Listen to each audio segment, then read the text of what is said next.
Assalamualaikum warahmatullahi wabarakatuh. Jumpa lagi bareng saya Pak Bowo di channel Kelas Online, channel yang memberikan informasi pembelajaran bagi sobat belajar dimanapun Anda berada.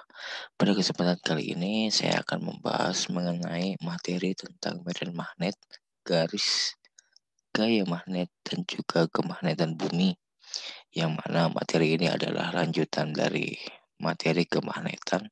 Kalau kemarin kita sudah mengenal mengenai magnet seperti apa, kutubnya seperti apa, kemudian bagaimana cara membuat magnet, ada benda yang magnetik dan non magnetik.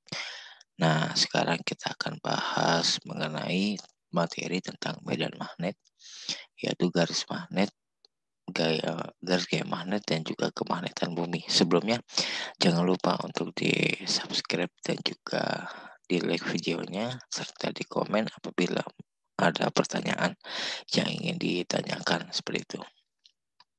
Oke, langsung saja kita bahas materinya, yaitu tentang medan magnet, garis gaya magnet dan juga kemagnetan bumi.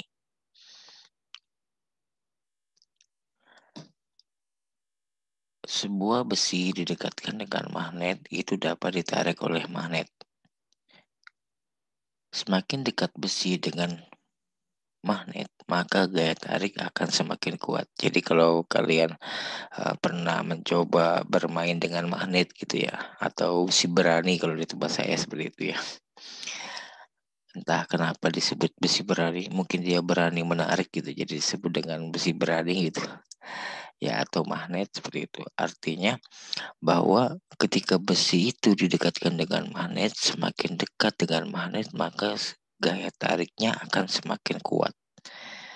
Sebaliknya, kalau kita jauhkan besinya, ya semakin jauh besinya dengan magnet, maka gaya tarik magnet itu akan semakin lemah. Bahkan kalau terlalu jauh dia tidak bisa ditarik oleh magnet kan gitu. Berarti ada daerah yang mendapatkan pengaruh dari magnet, ada juga yang tidak. Karena kalau kita dekatkan besi tadi bisa ditarik dengan kuat, berarti semakin dekat besi dengan magnetnya, maka pengaruh magnet tadi akan semakin kuat gitu kan. Semakin jauh magnet dengan besi tadi, maka besinya itu akan semakin lemah tarikannya. Artinya semakin sedikit atau semakin lemah pengaruh magnetnya gitu kan. Nah, jadi saya ulangi, ketika besi itu didekatkan dengan magnet, maka daya tarik magnet itu akan semakin kuat. Sebaliknya, semakin jauh besinya dari magnet, maka semakin lemah gaya magnetnya kan gitu. Berarti ada daerah yang mendapatkan pengaruh kuat dari magnet dan ada juga yang tidak mendapatkan atau mendapatkan pengaruh lemah dari magnet itu tadi kan. Nah, daerah yang dipengaruhi magnet itu disebut juga dengan istilah medan magnet. Jadi ketika besinya itu mendapatkan daya tarik yang kuat dari magnet, berarti di situ medan magnetnya besar gitu ya. Jadi semakin jauh maka medan magnetnya atau daerah yang dialiri magnetnya semakin kecil sehingga besinya atau daya tarik magnetnya semakin lemah seperti itu.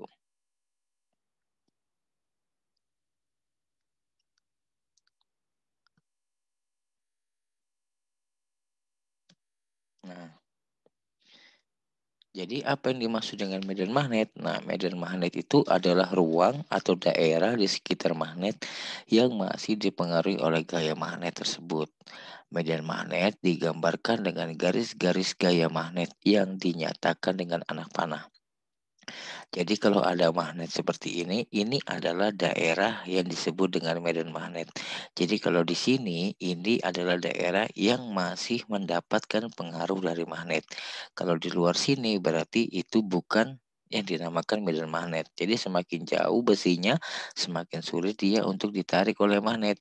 Tapi semakin dekat besinya, maka dia semakin besar gaya tariknya atau medan magnetnya. Dilambangkan dengan anak-anak panah. Ini kan dilambangkan dengan anak panah seperti itu. Ini saya geser dulu. Nah, ini dilambangkan dengan anak panah seperti itu. Nah, ini dilambangkan dengan anak panah. Nah, jadi gaya garis-garis gaya magnet ini dilambangkan dengan anak panah seperti itu. Hal-hal yang perlu diketahui tentang garis gaya magnet adalah sebagai berikut. Yang pertama, garis gaya magnet itu tidak pernah saling berpotongan. Jadi dia tidak pernah saling berpotongan. Berpotongan itu bagaimana? Berarti dia gini. Kalau di sini ada garis magnet, berarti dia menyimpang, berpotongan seperti ini, saling berpotongan. Nah, sementara pada garis gaya magnet tidak ada yang saling berpotongan. Jadi dia langsung lurus. Set, nah, lurus seperti ini. Jadi tidak ada yang saling berpotongan atau memotong satu sama lain. Lalu garis gaya magnet selalu keluar dari kutub utara magnet dan masuk ke kutub selatan magnet. Kita lihat ini utara, nah, utaranya dari utara dia keluar masuk ke kutub selatan.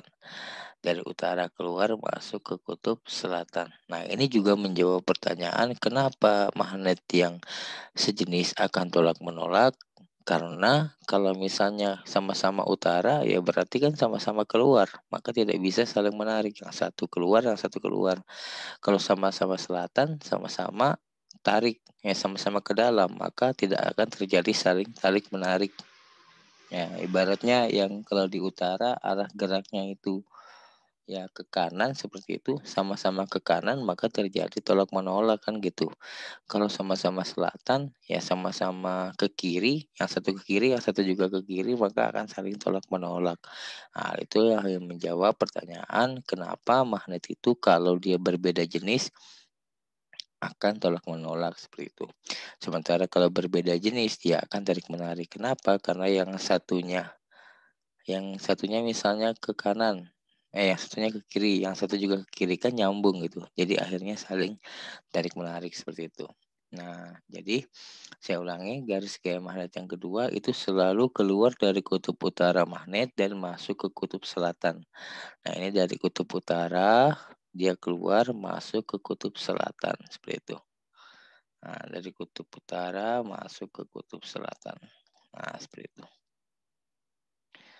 Lalu tempat yang garis-garis gaya magnetnya rapat menunjukkan medan magnet yang sangat kuat. Sebaliknya, tempat-tempat yang garis medan magnetiknya renggang menunjukkan medan magnet yang lemah. Nah, ini kan ada yang rapat, ada yang renggang. Nah, yang rapat ini medan magnetnya kuat, sementara yang renggang ini medan magnetnya lemah. Nah, inilah menjawab pertanyaan saya tadi yang pertama, kenapa besi itu tadi semakin dekat maka gaya tariknya semakin kuat. Karena jika dia semakin dekat maka gaya magnetnya itu maka ketika dia semakin dekat dengan magnet, maka medan magnetnya tadi sangat kuat. Semakin jauh, kalau kita lihat di sini semakin jauh, medan magnetnya semakin renggang. Berarti semakin jauh jarak benda magnet ke magnet itu tadi, maka daya tariknya akan lemah. Karena gaya magnetnya juga lemah atau medan magnetnya lemah. Semakin dekat, semakin rapat, maka gaya medan magnetnya semakin kuat. Maka gaya magnet itu juga akan tarikan magnetnya juga akan lebih kuat. Nah, ini menjawab pertanyaan tadi kan, kenapa kalau besinya semakin dekat dengan magnet tarikannya lebih kuat, semakin jauh dia tarikannya semakin lemah, seperti itu. Besarnya medan magnet pada suatu titik itu dipengaruhi oleh pertama, besarnya gaya magnet yang dialami oleh titik tersebut. Jadi ketika suatu benda magnet diletakkan pada satu titik, ya misalnya ditaruh sini. Nah, sama terus ini apa yang membedakan? Yaitu yang pertama besarnya gaya magnet. Ya, semakin besar gaya magnet, maka semakin besar tarikan yang dialami oleh benda tersebut. Yang kedua, berbanding terbalik dengan jarak titik terhadap sumber magnet. Artinya semakin jauh dia semakin lemah. Ya, jika jarak titik suatu benda semakin besar, gaya tariknya semakin lemah. Misalnya ketika di sini, ini kan jaraknya semakin besar, berarti gaya tariknya semakin lemah, berbanding terbalik. Jika jarak benda dengan magnet itu semakin dekat, semakin kecil, maka daya tariknya semakin besar. Ini saya sampaikan tadi, jika besi tadi jaraknya jauh, maka gaya tariknya semakin kecil. Jika jaraknya semakin dekat, maka gaya tarik antara besi dengan magnet tadi semakin besar seperti itu. Lalu ada kemagnetan bumi. Pada kompas, kutub utara ditunjukkan kompas adalah kutub utara dari geografis bumi. Jadi kalau kita lihat di kompas, sebenarnya kutub yang ditunjukkan kompas itu adalah kutub utara dari geografis bumi. Yang mana kutub utara dari kompas itu sebenarnya adalah kutub selatan dari magnet bumi. Ya, seperti yang kita ketahui, kalau magnet itu dia akan tarik-menarik dengan kutub yang berlawanan. Jadi kompas bisa menunjukkan kutub utara, berarti sebenarnya yang ditunjukkan kompas itu adalah kutub selatan dari magnet bumi. Nah, ini kalau kompas menunjukkan kutub utara, kutub selatan, berarti kalau kutub utara kompas berarti kutub selatan bumi. Ya, gitu ya. Kalau kompas menunjukkan kutub selatan, berarti sebenarnya adalah kutub utara dari bumi. Jadi sebaliknya ya. Jadi perlu diingat, ada kutub geografis, ada kutub magnet. Nah, ya. Jadi kutub yang ditunjukkan oleh kompas atau arah yang ditunjukkan oleh kompas itu adalah kutub utara dari geografis bumi. Jadi kalau kita membacanya kutub utara, bahwa sebenarnya itu adalah kutub selatan dari magnet. Nah, seperti itu. Letak kutub magnet bumi itu sebenarnya tidak tepat berada di kutub-kutub bumi, namun mengalami penyimpangan. Artinya kutub yang ditunjukkan oleh si kompas itu tidak sebenarnya arahnya. Misalnya kalau kutub utara tidak sebenarnya mengarah ke utara, tetapi biasanya kompas itu mengalami penyimpangan. Jadi misalnya kalau kompas menunjukkan arah kutub selatan, sebenarnya eh, kutub utaranya itu di sini. Ya, jadi menyimpang.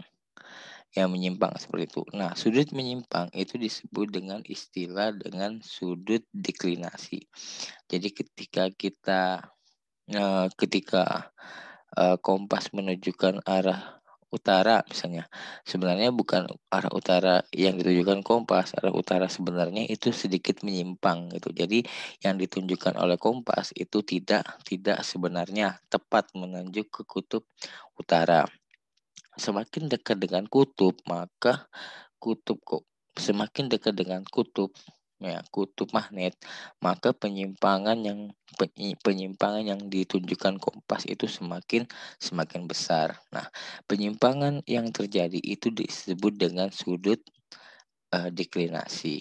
Sedangkan sudut yang dibentuk oleh kompas terhadap bidang horizontal, ini bidang horizontal, itu disebut dengan sudut inklinasi. Nah, jadi perlu diingat bahwa sudut deklinasi adalah sudut yang dibentuk oleh jarum kompas yang mana arahnya tersebut yang ditunjukkan kompas itu menyimpang dari arah sebenarnya. Ya, misalnya ini kutub utara seperti ini, kemudian dia menyimpang sedikit ke arah selatan misalnya atau ke arah timur. Nah, seperti itu, menyimpang sedikit. Nah, ini disebut dengan sudut deklinasi. Sementara sudut yang terjadi apabila dia menyimpang pada bidang horizontal itu disebut dengan sudut inklinasi. Nah, itu adalah sudut yang diarahkan oleh kompas tadi. Nah, lalu kemudian apa sih manfaat dari kemagnetan bumi itu? Nah, gitu. Jadi bahwa bumi itu sebenarnya adalah magnet terbesar gitu. Apa manfaatnya dari kemagnetan bumi itu? Yang pertama, medan magnetik bumi itu melindungi dari radiasi luar angkasa. Jadi radiasi luar angkasa seperti badai matahari misalnya itu merupakan radiasi karena membawa bahan-bahan yang berbahaya. Nah, karena bumi memiliki medan magnet, maka bumi itu dapat membuat perlindungan yang rapat dari atmosfer bumi sehingga radiasi-radiasi yang masuk itu tidak sempat masuk ke bumi karena medan magnet yang rapat sehingga atmosfer bumi itu bisa tersusun dengan rapat seperti itu. Yang kedua, medan magnetik bumi berhubungan dengan perputaran bumi pada porosnya. Ya, jadi kalau seandainya tidak ada magnet bumi, maka perputaran bumi itu akan kacau gitu. Akan kacau seperti itu. Lalu yang ketiga, medan magnet bumi dapat digunakan sebagai dasar navigasi global. Kenapa? Karena medan magnet bumi itu menyebabkan kompas dapat menunjukkan arah seperti itu. Ya, tadi karena kita lihat bahwa kompas itu menunjukkan arah karena ada gaya tarik magnet bumi. Ketika kompas menunjukkan arah utara, sebenarnya dia menunjukkan kutub selatan dari magnet bumi. Nah, seperti itu. Yang mana bisa mengalami penyimpangan. Nah, semakin dekat dengan magnet bumi, sudut penyimpangannya semakin besar yang kita kenal dengan istilah sudut deklinasi tadi. Nah, kemudian yang keempat, migrasi yang dilakukan oleh beberapa spesies hewan juga bergantung pada medan magnet bumi. Jadi hewan-hewan yang mengalami migrasi itu dapat menentukan arah ya kemana dia bermigrasi itu karena apa? Karena dia bisa mendeteksi atau bisa merasakan magnet yang ada di bumi seperti itu sehingga dia bisa menentukan arah kemana hewan tersebut bisa melakukan migrasi misalnya seperti burung. Burung yang melakukan migrasi ke suatu tempat. Bagaimana dia bisa menentukan arah? Nah, karena dia bisa mendeteksi kemagnetan yang ada di bumi, seperti itu. Lalu yang kelima, medan magnet bumi berperan dalam dunia pertambangan. Karena apa? Karena dengan adanya medan magnet di bumi, beberapa jenis tambang seperti biji besi dan lain sebagainya itu dapat terdeteksi itu atau dapat diketahui seperti itu. Nah, itu adalah manfaat dari kemagnetan bumi. Oke, sekian dan terima kasih pembahasan dari saya pada kesempatan kali ini yang membahas mengenai tadi kita membahas mengenai medan magnet, garis gaya magnet dan juga kemagnetan bumi. Sampai jumpa di video berikutnya. Jangan lupa untuk di-subscribe dan juga di-like videonya. Apabila ada yang ditanyakan, silakan tulis di kolom komentar. Dan apabila kalian menganggap ini bermanfaat, jangan lupa untuk di-share agar teman-teman yang lain mendapatkan manfaat yang sama ketika melihat video ini. Sekian dan terima kasih. Assalamualaikum warahmatullahi wabarakatuh. Sampai jumpa di video berikutnya.